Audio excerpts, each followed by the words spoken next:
Well, no matter where you are in the world, in your life, how you're feeling on a given day, you know, each week we're going to have for you basically a Melee Creeps versus Hydra-Nation matchup in a best of 3 to give you that bump that you need. It is called Alcatraz, of course, not quite the same roster. That's why people are asking in chat why we don't have that logo.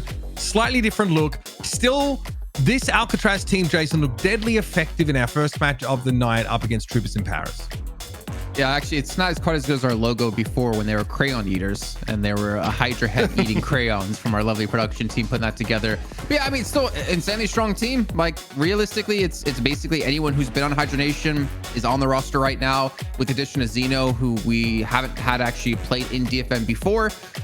Very strong, very good team overall. I do worry when it comes to like maybe the big macro play against Melee Creeps. I know, you know, ZP and I were on different sides of the coin where I was saying I feel like Melee Creeps are still going to run away with this. Obviously, I had a lot of that emphasis on Quig being on the team, but ZP was keeping the information hidden that he wasn't playing today. But I still want to give it to my boys Melee Creeps because they still have shown to be like a really dominant team. And I think the effect that Quig has had on the roster is really helping them flourish and figure out the macro game a lot better. This is your Melee Creeps roster. Sire, AVG, Poshpop, Lomain, John, and Quig. And these guys, ZP, in fairness, you know, to what Jason's saying, they have had the measure of Hydra-Nation / Alcatraz over the last couple of Fight Night finals. They've been 2-0s. This team has looked really dominant. It's sort of interesting, though, because it's like Melee Creeps is looking good. I think adding Quig to the roster where he's not playing today, it's going to be Rocker instead, you know, has definitely been beneficial. But I also do wonder how much of that is that the Hydra-Nation group of players, which continually shifts, by the way, after they lose, where it's kind of, you know, it's a shifting pool of players where, you know, you're off one iteration, you're back in on the next, like Vegas was with them for a long time, then wasn't, now is back in. And it almost feels like Hydra-Nation gets really, really good when they get slapped in the face for a few weeks, and then they come back and they're good and they're on top again. And then they lose motivation, and then they get slapped, and then they do roster changes, and they bring back in, you know, someone who's on the roster like 3 months ago, and then they come back and they win. And I wonder if now we're in like that phase of like the Hydra-Nation cycle, you know, playing as Alcatraz, where we're on the, you know, coming up again, where it's going to be Alcatraz going on top until they lose, and then they do another round of roster changes again, because that has literally been what we've been doing for 6 months here at DFN in regards to the Hydra-Nation core. Yeah, and I think, I mean, Melee Creeps were the first team to legitimately dethrone Hydra-Nation, if we're going to ignore the Llama Lords play. And I remember hearing like how excited they were, like when they came for an interview after it, and they were like, you know, like I think it was AVG who was just like kind of screaming and was so happy with their results. And I think they lost a little bit of their passion within like the last like month, 2 months. But I think Quig joining the roster really helped them reignite that passion and really go back on like the focused mindset of, okay, we want to be like the best team in the world, not only NA, we want to be competing at these lands when they inevitably happen. And I think it's kind of give them like that extra boost they needed as a team. But it's still going to be a fight week in and week out for them to dismantle and to beat these top teams, and more importantly to stay together as a core, because they have undergone some roster changes in like the last month. Like Axe was dropped, Cool Cheese was dropped. I think that was the only 2 changes because we had John and Quig come in, but they have to, you know, reband together as a team and set their sights on the goal, which is, you know, to be one of the pro teams in Deadlock. Here is your history in NA. It's quite lengthy at this point. You can see it's got a lot of goofy looking Hydras on there. Obviously, last time around, it was Melee Creeps who were able to take the win last 2 consecutive weeks. So they're looking at a third there, which would be their longest streak so far. They can sort of keep that magic happening. And again, will they be infused? Quig and John in this lineup. Was Quig not on Hydra-Nation prior? He was, right?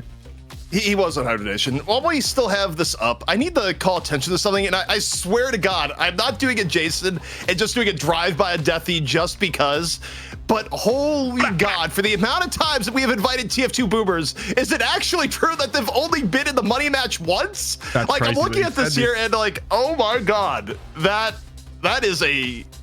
I don't know why I'm just like, you know, strays are being shot at TF2 boomers right now, but that's just what comes to mind to me. I see the TF2 boomer logo on there exactly once in 24 NA DFNs. That ooh, I mean, I'm pretty sure going back to like week 2, they lost the bottom barrel in the Challenger game, so they've been like a part of like NA Fight Nights for a long time. But yes, we've seen other teams rise up like Llama Lords, Big and Brolic here, you can see. But basically, this has been a 4-team show. We had that little 1 week that Big and Brolic were able to take it out, and they've sort of popped up here and there. It's always good to see what them, and of course, you know, your boy Calc can sort of provide. So fun rosters here, of course. North America, always a good time, always with something a little bit interesting for us. So obviously we don't need to mow crew 1v1 side because we have a top seed here, and we're gonna. That is, I love the logo. About right. Yes, we got it. We got you, Hydra-Nation. We've accurately just classified you and the players on this team. The Hydra is just in jail. Such an appropriate, like it's such a topical name, considering what is going on in the world right now. But yes, I'm sure. Mitch, I need to jump in and just clarify one thing. They had the name before the recent events. It is actually the world's biggest coincidence. All right, so they've done a Simpsons level prediction on the reopening of Alcatraz. All right, let's jump into the draft here and get about it. We saw, Sinclair banned out the previous game. We saw the Kelvin being hotly contested. Bebop is the first ban aimed at melee creeps. I'm sorry, but Deathy's in chat and he's just doing a crying face to what you said, ZP. And I'm just glad it wasn't me for once to be mean to him. Actually, I was the nice guy to him today, shouting out his Deathy's Death Slam. But the Bebop ban comes through. Again, focused towards John. He's been, I don't want to say the weakest. He's the top KDA in Deadlock Fight Night. Well, you know, I have disagreements with that actual number, even though it's technically true. But what is it? Out of like the 5 matches he's played, they've won 4. So of course he's gonna. And he has a KDA of like. Oh, sorry, you have to lose games for your stats to be relevant. He's played 5 games. To play like at least 10 matches in my eyes. I don't know. But anyways, I don't need to call it production. I mean, that's tough. Like for TF2 Boomers, that's really hard because they only get to play 1 match each week that they come here. They play 1 map. Bow is yours. Like, how are they supposed to get anybody on the stats board? What is today? Is it Freaky Friday? I'm being nice to you and they're being mean. I'm just saying, like, you set the bar so high for statistically significant sample size. I'm just putting it out there. Great talent. Got to be locked in first here for Alcatraz. You notice that your Yamato was banned. Let me finish that though. John has been kind of like the weaker link on the team just because of hero pool. He's been seen as like a Warden and Bebop player, and we have seen him branch out in the last DFN, played a couple more heroes, but that's where we're seeing the Bebop being banned away right off the bat against him. But then melee creeps, obviously with the response of taking away the Yamato from Xeno, it frees up a great talent almost every single time for Alcatraz because every team's going to have that respect of Yamato against him. Also, I will say, as I'm taking a look at this here, there's something to be said about Xeno's presence on Yamato that you willingly give up GT to Vegas, given the level of power of those characters. Like, generally speaking, you'd rather deal with the Yamato than deal with the GT. I think Melee Creep's responding Holiday Geist is, about as top tier as you get in response. But now for Alcatraz, they're going to be able to pair up Paradox, Mirage as the combination response here. So you open GT Paradox Mirage in part because Melee Creeps is terrified of you playing Yamato. Just having Xeno on your roster right now is actually, I think, giving Alcatraz a big leg up in the draft. And I think that's not the greatest opening here for Melee Creeps, even if it kind of has to be done, because I don't disagree with what Melee Creeps has done, but I can still recognize that I think it's put them in a bit of a hole. I mean, it's playing out the way that you suggested it would, CP. That means that Alcatraz... look, both these teams have very strong calls to build the comps around. Get the Lady Geist, get the Holiday here for Melee Creeps. It's fine. But yeah, you feel like you maybe lose some equity in terms of denying a playmaker potentially because Yamato was where you were looking anyway. So great talent, Paradox, Mirage, first 3 locked in for Alcatraz. A very strong backbone for this team comp, Jason. I wonder if Melee Creeps are still going to lean towards an Ivy pick because we saw Quig, I think, be the one to bring Ivy kind of back into the meta. Obviously with a little bit of a change up in the way Virtus Pro plays it, because his Ivy was pretty damn strong, but I don't know if that's something they're going to rely on here. We still have like a Vindicta open to be taken. It looks like they're going to be going towards the tried and tested Kelvin, which is always a good hero to fit into a composition generally. And then maybe that leads into a potential Shiv takeaway, because with them picking Kelvin, is Alcatraz going to ban Shiv? Are they going to pick Shiv for Xeno to deny the Kelvin Shiv combo? Then we've got the whole Warden Sinclair dichotomy that we need to consider in the second round. That's obviously an option. Lash is, potentially contested here. Low main played a lot of Lash for Thanos in 1 win. So that's obviously something they can kind of keep in the back pocket for like a 6th pick if they want to bring it out. And Low Main was pretty damn good when it came to his Lash. It's interesting here when melee creeps like take out the Moan Krill. I think this is kind of recognized that Hydration has kind of turned Moan Krill into like his main signature hero as of late. But also, if you were angling to get, say, Warden for John here, well, now, you know, in theory, Alcatraz may have more reason to take it. Alcatraz, though, banning the Shiv is also really, really interesting because you would think, okay, for Xeno's played Shiv most when Yamato's been unavailable. Instead, they decide to ban it themselves. So seeing what Xeno ends up going on here is going to be very, very interesting. But also, I think if you're Alcatraz and you want to give, say, Hydration to Warden, if Melee Creeps doesn't grab Warden or Sinclair here, you can actually come back and you can grab Warden Sinclair as a 1-2 combo. And on that same note, I don't love the Viscous pick when you know you're not dealing with a Mo on the other hand either. I don't think that's like actually the best for Melee Creeps to go, but we'll see. I think it's almost cinema if Alcatraz comes in here with like Warden Sinclair because it would fit hero pool wise with what they may be trying to There were no channeled ultimates here yet from Alcatraz that would lock individuals down, that would like give you a great use case for the cube, but it is relatively ground ball, I guess, that their composition. Viscous obviously pretty annoying for sustaining the lane. You've got Kelvin and Viscous that both can create some pretty powerful scenarios there with like a roaming holiday. So Calico comes in again. I don't think we've been kind of neither here nor there about Calico's impact in these games. Often they're picking up a lot of those more supportive items, maybe those aura effects, and just getting the front line and getting their hands dirty. Here's the Infernus here. First time we've seen that today across both regions. Already like a more later game option being snapped up here. We saw the Haze, but that was something that we saw built more supportively, more for mid-game presence, and just, you know, with the curse built at tier 4 to try and lock people down. So Infernus going to be a bit more greedy, a bit more self-oriented. Yeah, I mean, Infernus, I mean, generally people just value Infernus for the fact that you will stay alive. And okay, Melee Creeps, you need to grab Sinclair. Like with Infernus, my final point is just going to be you use him because he doesn't die and like gives you continual pressure. But for Melee Creeps, given the fact that Alcatraz team comp wise could still pick the Sinclair, you have now picked the Warden. You need to grab the Sinclair at the same time, or you are inviting disaster. It may not happen that Alcatraz will grab the Sinclair. They don't necessarily need to, but it is so high value against the Warden that you've tempted fate quite a bit here. I don't hate the Lash as the last pick. I know what you're talking about with the Sinclair. I'm just thinking, I mean, is Alcatraz actually going to play it? Like, I'm looking at this roster right now, or this lineup, and I'm thinking, like, what's Hydration going to play at the moment? Because Viscous has been picked, Moan Krill's been banned. Abrams? Calico. You'd go Calico. Hydration has played a decent amount of Calico in the past. Then Leffa would be going over onto Infernus, is my guess in that situation. Okay. I mean, Ivy, okay. They have a very squishy lineup, though, ZP. They have a lot of damage, but they're very, very squishy in this setup. They've got 2 Alkfire carriers, though, between Ivy and Paradox, potentially. Can be pretty impactful when you look at how Melee... Nothing to stop Lash, though. Like, you have to swap them. But that swap, I don't think, stops the Death Slam. They can obviously put him in a different position. Like, they've got nothing to stop him, so they're going to need knockdowns to deal with him. So low main, like, again, you're gonna see him play and how mobile he is around the map. He's gonna create a lot of great opportunities, especially as a team that's like squishy like this, and you only have a stone form as like an out. It's gonna be quite punishing in my eyes, ZP. Also, in terms of who's playing what, there is also a world where Leffa is still in the Calico and it's Hydration on Infernus, but that is something that we have seen at times in the past. Do I think it is Hydration's best look in Deadlock in terms of where Hydration has looked the best? No. Is it something we may see? Yes. All right, well, here you have it, folks. Melee Creeps versus Alcatraz.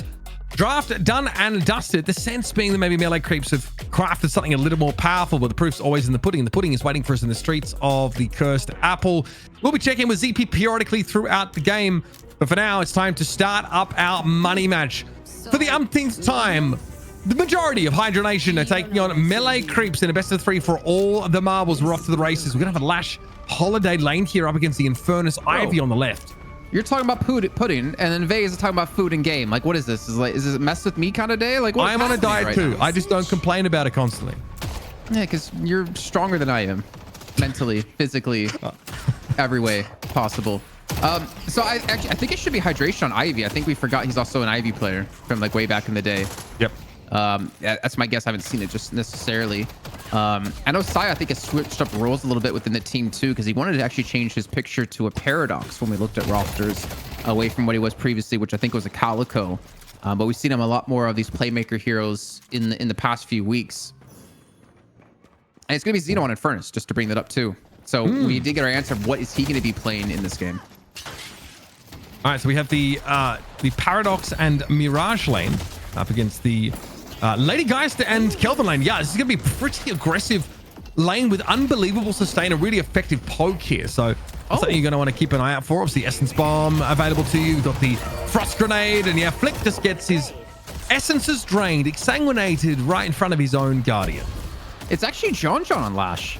And it's going to be low main on the Viscous. Okay, I didn't actually expect that to be coming true. But then again, talking about John and his lack of hero pool, I think a Lash is definitely a good pickup here. But obviously with Flick going down early, it's not a good sign here for Alcatraz, as he was sent behind bars and back to base. But again, early kills, not that big of a deal when it comes to this game at the moment. Though Rocker, he's on 20 HP in that Jin's mark. He's looking for that next stack up. You see him just going for the double jump, trying to see exactly where Rocker might be. Look at the threat. Flick, yeah, trying to wrap around the side. I think they eventually end up pulling back, but Alcatraz are really looking for an edge on the right side lane.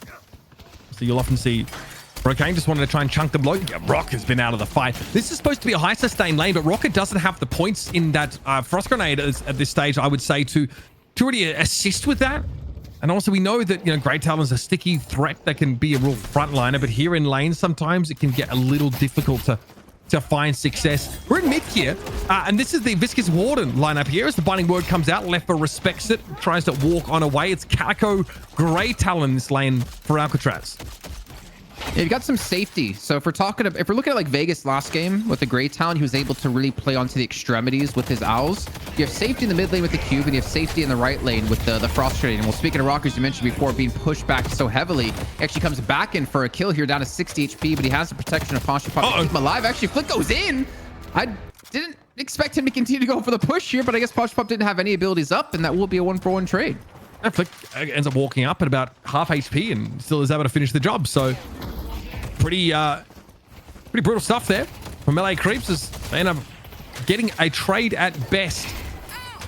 You see, all right, Leffa just getting crushed here in mid. Of course, that's the Viscous Warden lane, so really annoying. Between our Chemical Flask and, of course, the one ability here off the Viscous. Again, a lot of poke is pretty frustrating. You can really answer a lot of burst damage with the cube. It gives you some sustain as well.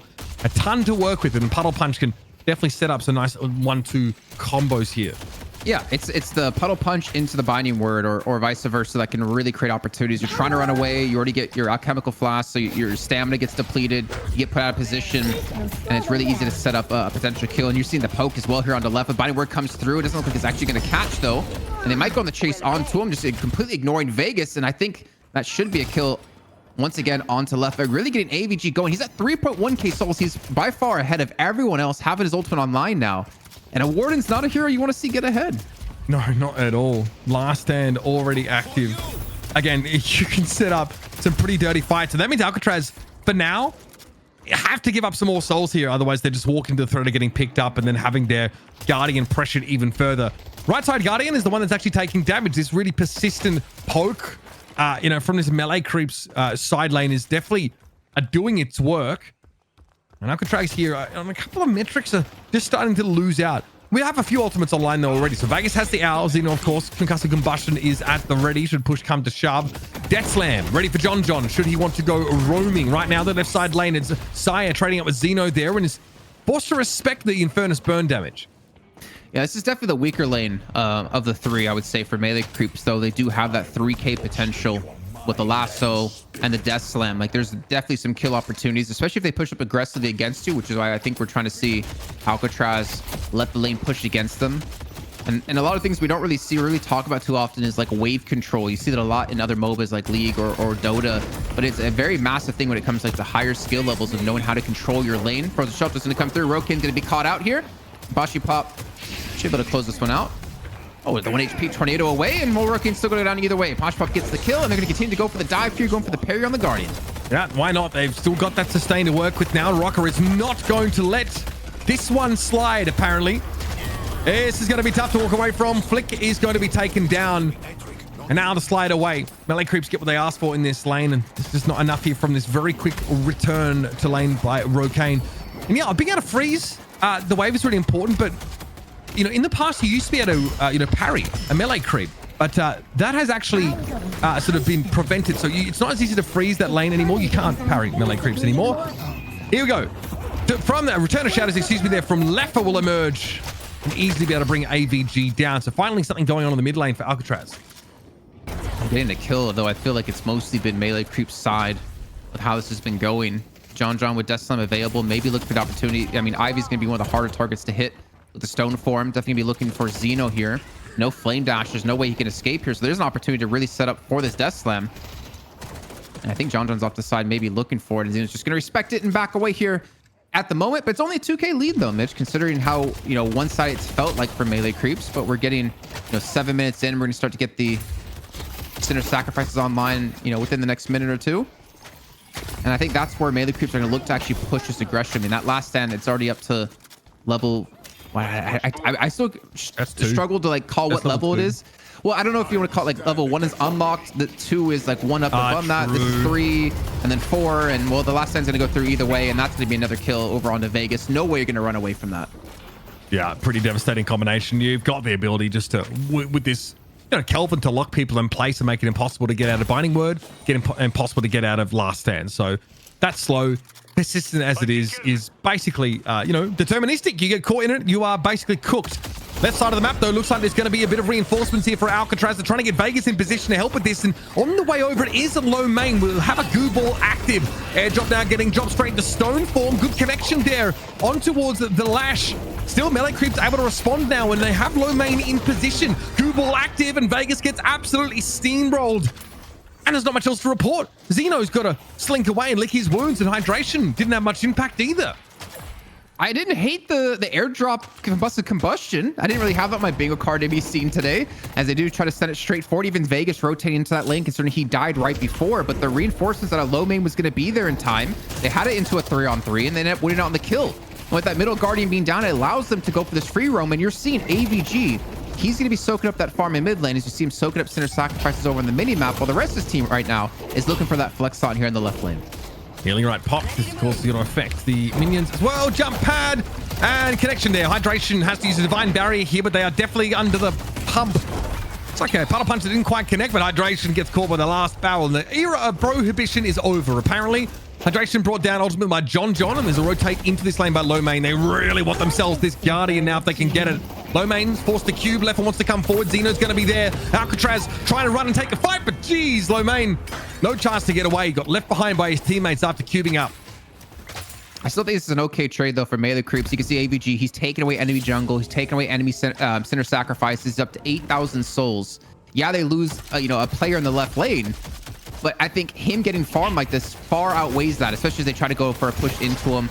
Last stand is going to be up. I'm not sure if he's going to use it. Actually, he's going to use it. He's going to go for the chase down. You can see Xeno immediately trying to run away from this one. Oh, he'll be caught here. Binding Word. Lasso available. It wasn't even required there. Xeno did not have a concussive combustion available after that previous foray when he got airdropped in during that ultimate. Here, items coming up here. Obviously, we're well into tier 2 direction now, and healing booster picked up to help with that innate sustain that Poshy Pop already has. A mystic shot here. Gun investment from low main. Melee creeps realizing they can start to play a bit greedier. Go for damage. Actually, this is a big push here out of Alcatraz. They're grouping up for guard on the right-hand side. Rocker's trying to defend against this. Poshy Pop's going to be there as well. The tornado will be used to reposition. The swap comes back in. No frozen shelter to be seen, so Rocker's going to fall. And I don't think you can really defend this if you're melee creeps. If anything, you have to push somewhere else to look for some sort of an objective. But you can see AVG on the mini-map. He actually started to head towards that direction. Picks up a buff. I'm not sure exactly what he secured in Alcatraz. They don't want to get caught off guard here. A lot spent, though. Paradoxical Swap and the Concussive Combustion both invested by Alcatraz in order to get rid of Rocker. So have an urn picked up now. Already melee creeps gearing up for the next contested objective. That, of course, is on the far side of the map, the right lane, where Alcatraz are already in position, but there's not a whole lot of reason for them to stay there. There's nothing to really farm, and there's no wave sort of pushed up to them yet. So feels like a waste sometimes to stand there defensively, and Alcatraz have to decide if they want to try and fight for it. They will have a swap back online, so Flick will be able to make a play, and looks like Xeno has returned to the lane. They might look to try and fight now with Rokane coming in on a zipline boost, but Ern gets deposited, so they're a little bit late. Alcatraz might still have to fight for this. They're pretty well engaged on the periphery, but it's just poke damage here. They're going to be able to walk away. John, he wasn't even needed when it came to that right lane either for the Ern to actually be turned in. Instead, he goes middle, opens up a kill into Vegas. Hydra-Nation just barely escaping with, sub 80 HP. Now the counter push out of melee creeps. Like, Alcatraz got nothing off of that Ern being just turned in. They didn't get a push anywhere. They didn't get any damage where they done, except the middle Guardian is a little bit low on HP. And they might lose their final guard of the game here in this right lane. Oh, that's unlucky. Paradoxical swap being set up by Flick there after hitting the carbine. Bit of missed somehow. I think Rocker was out of the way. Saya, though, goes very, very low. Going to get healed up inside this frozen shelter. A decent solution in a pinch when you need to top your team up. And Xeno falls to AVG. This is a problem. Rokane will be chased down. And melee creeps now happy to brawl it out. Starting to get out to a pretty significant lead. All outer Guardians down. Alcatraz yet to take any Guardians away from melee creeps. And already eyes are starting to turn towards these walkers. Flick had nowhere to go. Flung to the ground and leapt upon. I think that frozen shelter to Rocker caught Rokane, but they didn't realize it until after the frozen shelter was gone, and then he was just kind of like, wait, oh, we had a Mirage here. At least Hydration was able to take a middle Guardian for losing those deaths on the right lane, so they get something out of almost nothing there. But a 12,000 lead at 12 minutes is very daunting for Alcatraz, and it's gonna be kind of hard to come back from this because they really need to focus farm. It's Hydration leading at 10k with Left at 12. Compared to the other side where AVG's at 14, Toshi's at 12, and the rest of the team is at 10k or above. Once again, catch onto the Kelvin. This time, though, he's got friends. Lomain is here. Should be the cube. Kelvin keep him alive, and Rokane got caught out underneath that Guardian. Likely lassoed in there by Saya. Al hits, but where's the follow-up supposed to be? Vegas really just firing off a warning shot that doesn't have a lot of substance to it. Somehow, Flick finds himself a little too close to the sun and is burned to a crisp. Melee creeps now up to 14k just after 13 minutes.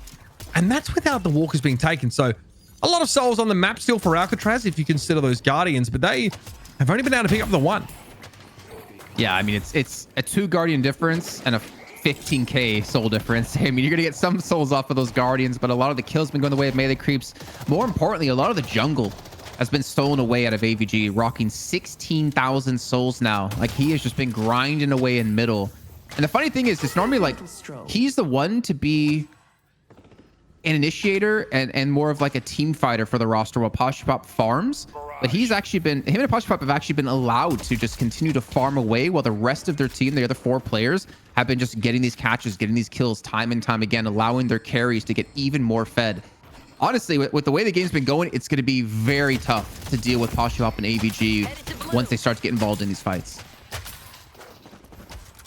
Definitely feels like if Alcatraz risk a full-on engagement, things have to kind of break perfectly for them.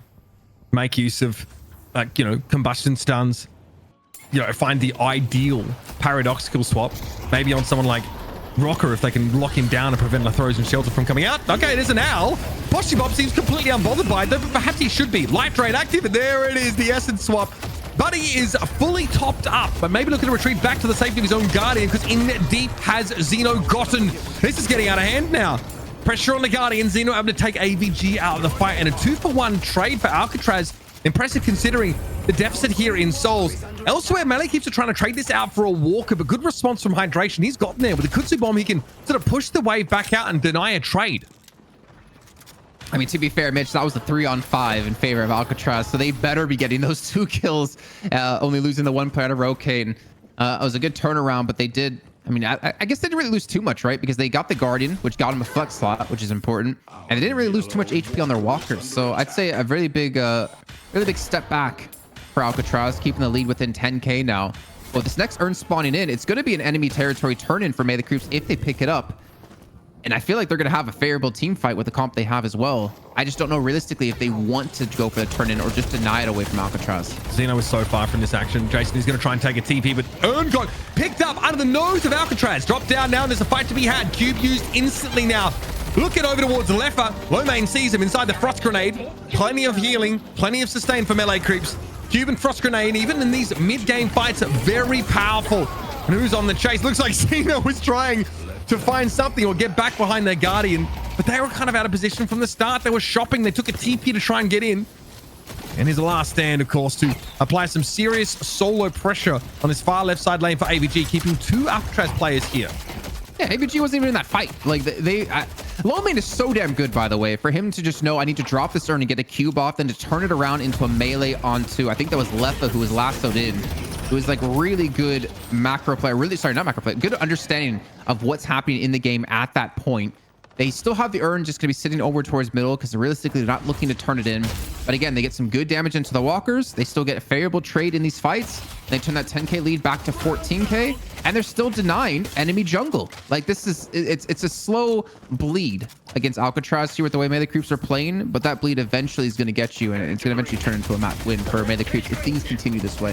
Well, AVG is fed as heck as well, Jason. Pristine Emblem, Hanazora already picked up. So there's 2 really important T3s when it comes to the gun build already in possession. 20k souls for the Warden. Ridiculous. I think the Hunter's Aura as well is like, I think, a really important pickup for him at this point, because it means if anyone 1v1s him, he's going to have ridiculous damage against you, and you're not going to do much against him. Exactly. It's the bullet resist shred is important, but a fire rate like is so crucial, especially considering how powerful the weapon is, but needs a bit of help in terms of just getting spun up in time. That's why you're taking like high velocity mag, for example, at the start. So getting that 3x bonus on fire rate if you're 1v1ing obviously really makes it a perfect option for pushing that solo lane if you possibly can. Okay. Let's see Saya spotting a couple players here towards mid. That urn though was headed towards the turn in location. Alcatraz, no, they had to fight for it again. I mean, Death Slam's up, Frozen Shelter's up, Last Stand's up, 21,000 souls for AVG. I mean, Alcatraz, you kind of have to give this away and go for a push somewhere else. Look for a walker if you can, but all the lanes are shut up against them. The combustion going to be coming through. But AVG gets the last stand off, and he's sustained for a long time. It's just the Frozen Shelter isn't going to be there to actually help heal him up. So it will be a 1-for-1 trade, and honestly, that's a trade that Alcatraz should be happy with. I mean, AVG was 1v4. Virtually. They were literally on their own inside their building, caught out, and was still able to find an elimination. And at this kind of fairly close soul deficit, that is astonishing. But it is the most powerful hero on the side of melee creeps taken out of the fight early. Unfortunately, Vegas has a pretty short stint in the engagement themselves. Saya trying to get away. Leffa chases them down. Decent positioning here for melee creeps. John retreats to that high ground now. Of course, they still got the Kelvin to play with, but no Frozen Shelter. And Rock is getting some attention now. All of a sudden, Alcatraz actually looking really strong in this fight. Mermaid has got to be so careful. Healthy enough, that's good, but cooldowns aren't exactly there for them. And that's a solo and take for Alcatraz. A big turnaround from this one. I mean, Poshupop, he wasn't in the fight because he was trying to push the right lane walker, which you can still see has a fair bit of health left. If AVG, if he was caught in that Frozen Shelter, I don't think he would have died. I think they would have been able to heal him up enough, even if he wasn't like next to Rocker there with the frost grenades. I think the extra healing he would have got plus last stand, I think he might have been able to survive that and really win that 1v4. So a little bit of a misplay in terms of position of how that fight actually wound out. But still, the refight is happening as the rest of melee creeps are going for the chase, and Alcatraz have to back away. But again, I talk about that bleed. They did stop it a bit, taking it down to only a 5-6k difference in souls. But that walker on the right lane and left lane are both not looking too healthy. And it's still, when it comes to the macro, melee creeps are definitely winning out. They're still denying so much jungle. Another Sinner Sacrifice going to be taken away. A little bit of a misstep and a good bounce back by Alcatraz, but they're gonna need at least 1-2 more of those fights to get themselves back in the game fully. Yeah, I mean, yeah, melee creeps, obviously, you have to take those walkers in waves. You really can push them down, in one go, unless you've just won a team fight in the vicinity, especially with, respawn timers at this point in the game and also zipline boosts. So that bit of damage is pretty significant. Definitely not something to be sneered at. It doesn't really, manifest in a soul value, but they're that much closer to being pushed over and they're giving a big amount of global souls to melee creeps. So ice here towards this left side of the map. Vegas drops down to the secret shop, looking to make an acquisition, and Surge Power will be the take for them here. Gotta look out for that one. A lot of fighting now as another urn has spawned back in, and Xeno wants to try and clear the area. Alcatraz actually pulling back from it. Yeah, going to be going to a neutral turn in here, but a fight might be breaking out. He left off towards the right-hand side and getting a lot of damage in. Saya trying to pick up the urn, immediately gets bursted down here, giving the big advantage for Alcatraz on the fight. Not to mention, you could see Rokane teleport over here to help out, but the Frozen Shelter comes in, locks in Leffa, who falls, who is the most fed member on Alcatraz's side, but Xeno is going to come in with the combustion to turn it around. Yeah, Tony getting left down is huge. 23k is unbelievable amount of souls, and AVG is still alive. Last stand I think was used earlier. Here comes a death slam from John. That's why Xeno's going to fight in the shade for the time being. Flick just disintegrated. This not looking nearly as good for Alcatraz now, but Xeno has some fight in him yet. Essence exchange though available here. Soul exchange rather for Poshy Pop. So you've got to be very careful. That Geist late in the fight can really take you by surprise. Sai's about to come back off respawn, and Hydration got utterly isolated and caught out here. And finally, Jason, right side Walker gets pushed down, and this really opens the way for an earn turn in behind all of this. Hydration and Rocane are plus 20 seconds on respawn. So they get 4 kills, they get a right lane walker, and because they physically picked up the urn, even though Saya died right after, it stays at a neutral turn in. If they picked up this urn after that fight, it would have been an enemy turn in instead. So this makes it a lot easier for them to secure, obviously with the 4 kills on top of that, and they get extra damage done onto this walker. I think it's time to maybe bring in ZP here, because this game has been back and forth, but it's still been heavily in favor of melee creep for the most part, albeit up until the prior fight to this one. Yeah, I mean, I think the thing that's kind of the thorn in their side that they have to be worried about as time goes on is what Lefa's been able to do in the Calico. Lefa has been getting their soul allocation up way more than the rest of Alcatraz. Actually, in the fight that Alcatraz won, a lot of it was just Lefa continually weaving in and out of the fight, like getting pickoffs in a fight that like was a little bit scuffed from melee creeps on the initiation, not quite getting what they're looking for on the engage. And the interesting thing as this goes on is that, you know, AVG's been ahead of the game, but I do think Warden getting ahead of the game like eventually tails off a little bit as you get into like the next 10 to 15 minutes. And for Alcatraz, things like the Ivy, the Mirage, and the Calico, like their scaling, I think still remains good. On top of the fact that I'm not in love with Lash in the super late game either, so even though melee creeps is up ahead right now, they really need to put this away on an objective basis, like right now, or things could go the way of Alcatraz. Jeez, that is a hasty frozen shelter coming out there. Death slamming for John, virtually aborted. Rather, he's trying to get out. This is a bit awkward for melee creeps. Rocker and John are so low. They have to get out. Warp stone used, but geez, you are not going to be able to shake this kind of tail, folks. Calico on the hunt. Another walker taken down, so at least melee creeps can guarantee if they lose this fight, which is not guaranteed, that they can have a walker for their troubles. Flick traded for Posh Pop here. Possible low man is caught as well. He's going to have a tough time escaping, as mobile as he tends to be. And now the rest of melee creeps, the living members, AVG being very healthy, now is getting drawn back into a fight. So Alcatraz have done a good job, Jason, by taking engagements where there's no Warden to make use of, but Daddy's home. AVG's back in the fight now. Here's the Covenant, comes on down for the bit of healing. Stone form used to try and drop on AVG, but they get Leper anyway. Yep, well, Fed Warden's still relevant at this stage of the game. He has not been outscaled just yet. His health bar, man, he dropped down to like sub 50 HP. It must have been sitting on 6,000 souls. I mean, the thing is, Alcatraz were smart to take that fight initially because they saw Sai and AVG on the left lane taking the walker, and they realized we have to make a play. We have a man advantage here. But they get the walker. The rest of the melee creeps buy enough time for those two to rotate back in and still come out with the man advantage at the end of that fight. 24,000 souls now in lead here for melee creeps. They have 2 of these walkers down, and they're probably going to have a kill on Rocane here as well, leading to a potential mid-boss. Or a third walker. Probably a third walker, more likely. Makes sense. They probably don't feel like they have quite enough of a soul lead yet to give them some determinism. And hey, take the mid-boss fight when you have a bigger advantage. It's going to make sense. Here through the middle part of the map, you saw the wall come up. He's a death slam. Oh, buddy, that's not good. That is not good. Follow-up is going to be good. Rescue being used to try and hastily get Vegas out of trouble. And he's trying to duck and dodge away. The mid-walker goes down and Flicker's already fallen. Sire wants to take a close fight and got everybody's piling in here. Vegas getting plenty of attention in the locker room. Getting a big old swirly and back to spawn for his troubles. John over the top here to make sure there's no stragglers getting out of this frozen prison. In comes the slam and out goes Xeno and Lefa. Damn, man. Like, again, I feel like John, his only mission this entire game is where is Vegas and can I death slam him? Because, again, I think that was like the second, third, maybe in 4th time we've seen him just go for solo death slams onto him to take him out of the fight. So now maybe the creeps to get the middle walker, so the third walker of the game in their flex slot. They're also going for mid-boss while this is happening. Urn has spawned in, and they're sporting going to be up to 40k lead once it's all done and dusted, both getting runes on the left and right hand side. Like melee creeps off the last fight. A complete turnaround this game that I don't care how farm left is right now. I don't see Alcatraz getting back into this with this lead. The magic carpet here is unbelievably based, by the way. What I love about this item is that it's not just the gimmicky ability. It's you actually get like a range extender and a duration extender effect on the magic carpet.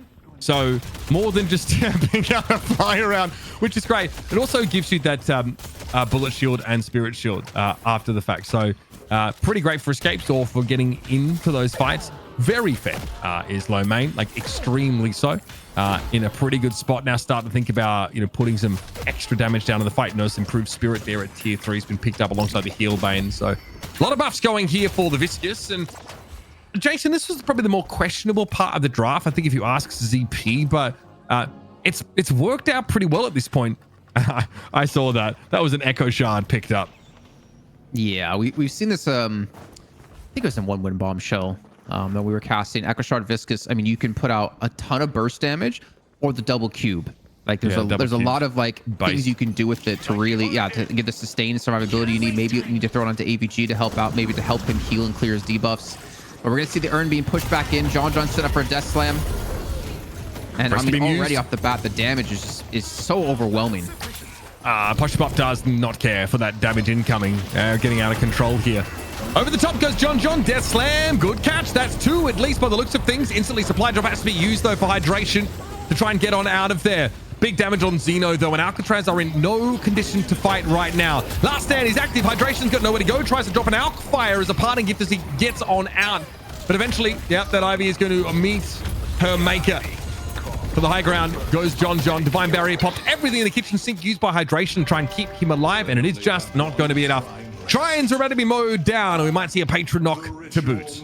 I think we're going to see the finish, actually, with the lead they have, 54,000. They don't have a lot of ultimates online, but they might not need it. I would imagine they might even play it actually safe here, considering how things are going. But you know what? No, commit to it. Stick around. And Melee Creeps, come on. I mean, they're doing the smart play, to be honest. You want to, like, lock down these wins. You want to still practice that mindset of, like, locking in games. No matter if it's the slower play, especially when you get to, you know, those big lands coming up one day for the game. But this has been tough, man. Like, Melee Creeps have had an answer for pretty much everything Alcatraz has been doing. Yeah, it's been brutal. There's been a couple of fights where Alcatraz have gotten good engagements, but Jason, they've all seemed to occur while AVG was, you know, farming a side lane. As soon as you get these full engagement, it seems to be pretty cooked. Slowing Hex thrown out there by Sire. They've definitely been able to provoke a response here from Alcatraz. Paradoxical swap to try and catch all of them. Low main blown to smithereens. Again, we notice more of their itemization going in the damage direction now, but that's a big frozen shelter. Look at all the people caught inside of that. And that buys enough time now for the rest of Melee Creeps to get here. Silence, though, being here on the John. Still looking, though, to get involved. Looking for a big Deathland opportunity, I'm sure. Vegas gets caught once again. Slam follow-up is good, and also Hydration was caught inside of that. That's tough. Outfire is not going to keep you alive here, unfortunately, Hydration. And that'll be Alcatraz reduced to 2 players once more. AVG, he wants more. He wants this final kill on the Xeno. He's going to fall. And Rocane. Sorry, it was actually Rocane he was chasing. And with the wipe coming through, that is going to be the first map as well. Melee Creep's going to come out after 29 minutes to pick up the first map in this series. And honestly, I mean, Mitch, minus like one mistake Melee Creeps made, I feel like that entire match was in favor of Melee Creeps. I feel so. I mean, even from the lane, there were some very strong lane matchups, and the weakest Melee Creeps lane was still reasonable. It was that sort of holiday lane in the middle part of the map, but the Lash, I want to say. But their side lanes were great. They were able to take those outer Guardians pretty much straight away, or at least, you know, early in terms of Deadlock terms. And, you know, the pressure on the Walkers was, you know, ever present. Or a couple of occasions where there's an overextension to take the Walkers, and they're weaker at times because of their soul distribution, given that AVG is the one that's holding most of them and they're the one that wants to play solo. It just happens that people rotated into AVG's lane to try and set up those eliminations, and it had a pretty successful laning phase. I thought that Kelvin and Warden lane matchup was really oppressive. It's a good start here for Melee Creeps. Let's bring ZP back in. A lot to talk about here. Not the best start here for Alcatraz. Well, no, not at all. Nor the best start for my camera, which decided to freeze randomly. But you know what? It's fine. We're back. I think we're back. Probably. Yo, we're back. Yeah, excellent. Yeah, it's reset. But honestly, I mean, for Alcatraz, the thing that was a little bit troubling to me how they went into this is that I think maybe only half their team actually got on the heroes that they would be historically comfortable on. I don't love loading in the game and then seeing Hydration on the Ivy, nor seeing Xeno on the Infernus. I think there was a world where like Leffa actually got pretty good soul allocation on the Calico and even was able to turn one fight. But overall, I don't think the Calco is going to be the answer, because even with Leffa playing it super well, it's just not the hero that used to be in those situations. And I don't know. I look back at this, and for me, I just feel like mistakes were made in draft relative to what the players in Alcatraz usually like to play. Even securing some things like, say, Flick on the Paradox. Well, there's two things for me that really stood out in that game. Well, one, I want to give credit because I was obviously talking very positive about melee creeps, but a big positive for Alcatraz was like they were very smart in taking fights at proper times. Noticing when like one or two players weren't there, they would go for that hard engage with off the back of Flick with the paradoxical swap to like force the fight, but they couldn't finish the fight quick enough to actually get out or to like buy enough time so they could escape. So AVG didn't come in or Side didn't come in together to really punish them. But then also another positive that I wanted to mention was like, I wish we had a stat for how much jungle AVG stole away from Alcatraz. Because once they got that Guardian down, he was left in the mid lane and he was constantly taking away center sacrifices, enemy jungle camp. And I think that's where they started to build up like a really, well, him in particular building up a lead, but also Melee Creeps building up a big soul lead against Alcatraz, taking away the farm and taking it yourself, getting like the double result from it. There's so much here that guarantees Binding Word actually goes off, right? We started by looking at the lane where, you have low main puddle punching someone forward so they towards the center of the Binding Word radius so they can't get out. We Holiday can obviously knock people up with the barrel, guarantee that Binding Word. There's like a ton of ways to make this work. I thought Flick had some really good swaps. But like that was, the playmaker that Alcatraz needed in that game. Was able to find some good engagements, early on. Sometimes catching, Rocker out. There were a couple of those situations that looked really good for them, but the fact that AVG can go like 1v4 and still at least trade was concerning at this point of the game. It's only 23 minutes, but they're already up to 25k gold, and they didn't really ever slow down. And then Holiday does Holiday things like getting Rocane out of the game, denying the global presence from your opponents, and just like the map wide pressure from them is pretty good. And ZP, it's just a based Warden dominant game for you. I think part of it too would probably relate to the fact that you think about how the things kind of transpired and how fights had to be engaged on. And the front line was basically non-existent for Alcatraz. And we're in a meta right now that, especially when you look at EU and you look at how a lot of teams try to play at the moment, they try and stack the deck with frontline. And I think going back to the draft, it got a little bit weird because I think Alcatraz was worried about running into a Shiv Kelvin combo, so they end up banning the Shiv, which normally they would have put Xeno onto. And when your front line is just a Calco, I don't think you're giving the best opportunities for players like Vegas to have proper room on the Talon, nor are you giving like enough room to Rocane or enough direct fall through the Flick when Flick is able to get swapped. So I actually think, as I've taken time to process this and think about how the team fights in this last game went down. Yeah, I mean, AVG went wild on the Warden, but also I think going wild on the Warden is a lot easier when your only frontline threat is a character that doesn't even want to be attackable in the front line half the time in Calico. So to me, I think Alcatraz going into game 2, they have to redefine their draft to get more frontline, either higher prioritizing something like the Geist earlier on, making sure they get the Shiv, or picking an Abrams. Abrams I don't think was either banned nor picked the entire thing. So yeah, either way, they got to change some stuff up. Look at this Kelvin healing. I mean, AVG in the chat, big shout out. Thanks for the sub. Points out that he buys healing booster because they have a Kelvin just to get the extra sustain, which is extremely based. Great little strategy, and it pays off very, very hard to take down this Kelvin, especially when you're like, dealing with pretty frequent alk fire applications from hydration, for example. It's kind of nice to have something to counteract that damage over time when you do want to have some of these longer fights, right? You have Warden ult, you're really trying to get full value out of that. So there it is. Game 1 done and dusted here. We're going to go to a break. We come back game 2 in this best of 3 series. It's $1,000 on the line, courtesy of our friends over at Intel. And Melee Creeps have taken a decisive lead in the series. But if you're an NA fan, you'll know as always, it's never over until it's over. So don't go far. We'll be right back. One game into our best of 3, folks, here as Melee Creeps take the lead over Alcatraz. What's so funny? Huh? Just seeing you like lick your lips and funny? finish off your chicken and broccoli or whatever it is. Today it is chicken, rice, and some spinach leaves. It's not bad actually. A little cherry tomatoes in there. Look, I got all the colors of the rainbow. All the ones that matter anyway. It's the colors of the country you reside in, Jason. How about that? When we worked at ESL together, every day we had a microwave like next to our office. He would heat up like some QB for pork with some broccoli.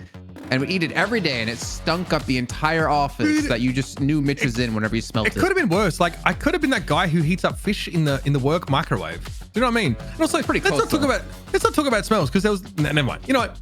It's fine. All good. I've been in Studio 5. And Studio 4, Mitch. Let's talk about those smells.